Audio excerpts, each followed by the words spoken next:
I walked into the kitchen with a cup of coffee still warm and found him there, on the rug, looking at me with those big eyes that seem to understand even the things I don't say. I brought him a piece of unsalted chicken breast because, well, I had some left over, and I thought, why not? I saw him smell it, turn his head, try a little piece, and chew it as if it were the best morsel in the world. In that simple instant, a piece of human food turned into a bridge between us. I understood something that changed the way I cared for him. There are foods that, given with respect and care, not only don't harm a cat, but can also provide pleasure, nutrition, and even relief when he needs it. Before continuing, if you have a cat and want to learn how to take better care of him, subscribe to the channel. In this video, I'll tell you my story, what worked for my cat, and how I discovered, through trial and error and with the guidance of my veterinarian, which human foods can safely accompany his diet. Stay tuned, because what I'm about to tell you isn't a dry list. It's a real experience, with successes, mistakes, and a clear intention to help your feline live a better life. My relationship with cats dates back to before I knew breed names or what a self-cleaning litter box was. I grew up among neighborhood cats who would sneak into my grandmother's kitchen and move like shadows at nap time. I always thought I knew a lot, until I adopted Miso. Miso came home because a friend rescued him from a garage. He was a tuft of orange fur with a white spot on his nose, and I immediately understood that caring for him would be different from the romantic notions I had in my head.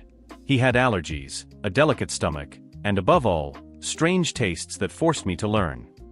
At first, like a good impulsive person, I rewarded him with everything I ate, a bite of cheese here, a piece of ham there, some sauce without thinking.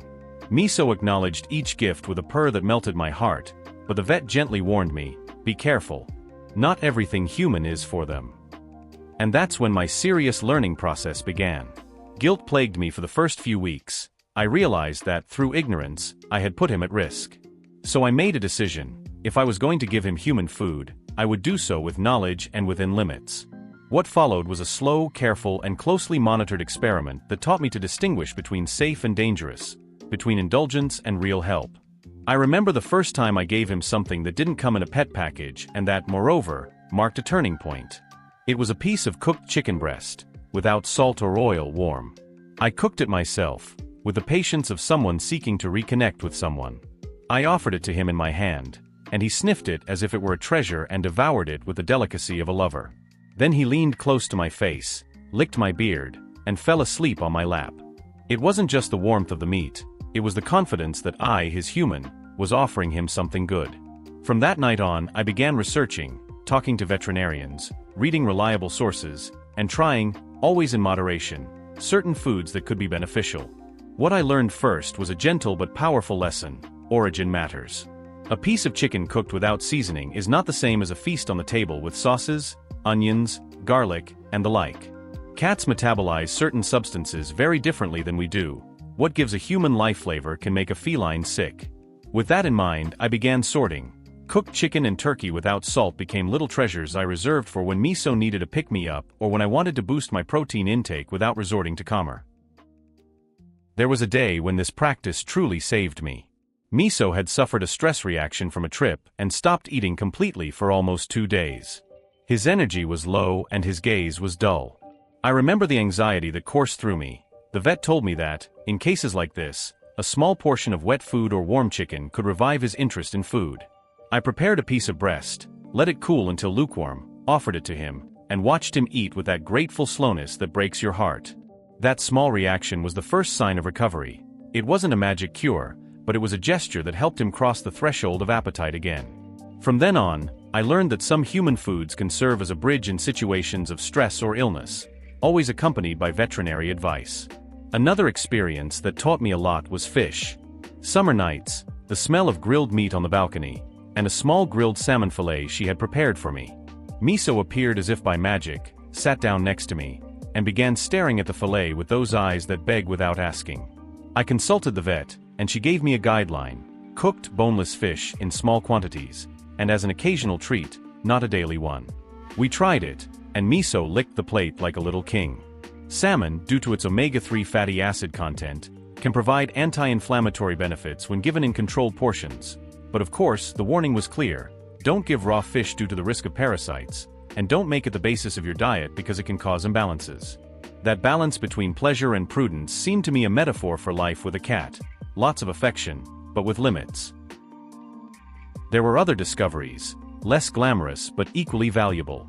Boiled zucchini, plain and unseasoned. One afternoon when Miso's stomach was upset, went down well with him. It wasn't something I would have thought to offer him, but the vet explained that some soft, unsalted vegetables can serve as gentle fiber to aid digestive transit. It's not the basis of his diet, but in small amounts and in specific contexts it can provide relief. Learning to interpret those moments, when to offer and when to abstain, was part of what transformed my relationship with human food and my cat. The egg story was another curious stop on this journey. One rainy morning, feeling low, I decided to make an unsalted scrambled egg for myself. A subtle aroma wafted through the kitchen, and Miso appeared as always, curious. I gave him a little, already cold, and he ate it with gusto. Egg protein is high quality and can be a source of nutrition when the cat needs extra calories or if his usual food doesn't appeal to him. But the vet looked at me with that mixture of approval and warning, always cooked, and in moderation. The stories I wanted to tell weren't just happy anecdotes, they were also lessons in prudence. In my case, an occasional egg ended up being a nutritious option that, used wisely, reinforced his recovery at specific times. Throughout that process, I also understood the value of hydration. Cats tend to drink little because their ancestor, the wild cat, obtained most of their water from their prey. At home, I noticed that Miso preferred cold, running water, so of course, always following the veterinarian's instructions, because market-bought broths with salt and seasonings are a dangerous trap. What surprised me was seeing how small dietary gestures also improved his behavior. After introducing controlled portions of chicken and fish and maintaining proper hydration, Miso regained his energy to play. He started chasing the ball again, hiding and jumping, and showing that feline joy he had lost.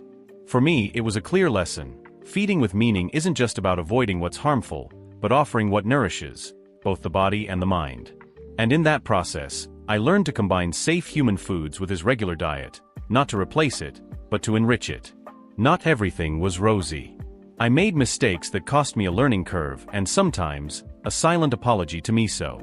Once, on a week afternoon, I gave him a piece of cheese. He went crazy with joy, but the next day he had diarrhea. Lactose can be poorly tolerated in adult cats. It was a wake-up call. There were also nights when, out of laziness, I offered him leftovers with seasoning, and they ended in vomiting or discomfort. Each mess reminded me that caring doesn't absolve you of responsibility. Love isn't just about showing affection, it's about learning to protect. Human gastronomy also opened the door to responsible celebrations. On Miso's birthdays, I improvised a small cake made from cans of wet food and topped with a small slice of cooked chicken. It was a fun ritual that brought us together and, furthermore, didn't harm his diet.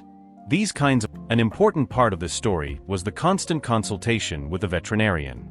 He was the one who taught me that nutritional balance cannot be improvised and that certain foods, although good, should give way to food formulated to meet specific needs. He was the one who set limits for me and showed me how to use human foods as therapeutic complements. A little pumpkin for fiber, a fish fillet for omega fatty acids in specific cases, chicken for soft protein when there is a loss of appetite. This contrast between heart and technical knowledge was what prevented my loving gestures from turning into risks. Halfway through this journey, I was faced with a question that many owners ask themselves in the dark. Can human food replace formulated cat food? The answer, cold and medical, was no. Balanced commercial food is designed to cover micronutrients that a human cannot interpret with the naked eye, taurine, certain minerals, and vitamins in exact proportions. There is no narrative here, there is science. What the story showed me was how to supplement meaningfully and not substitute with ill-informed love. I understood that chicken, eggs, or salmon are gifts that can heal moments, but not dietary pillars. That nuance is what saves your peace of mind. The climax of this experience came one afternoon, when Miso almost didn't want to eat anything due to the post-stress of a move. I sat on the floor with the box open, the things in the boxes, the dust in the air, and offered her a small piece of warm turkey. She took it, tasted it, and began eating from her small bowl.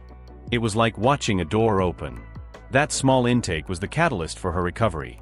It taught me that sometimes the resolution to this story wasn't a spectacular ending, but rather a more savory and conscious coexistence.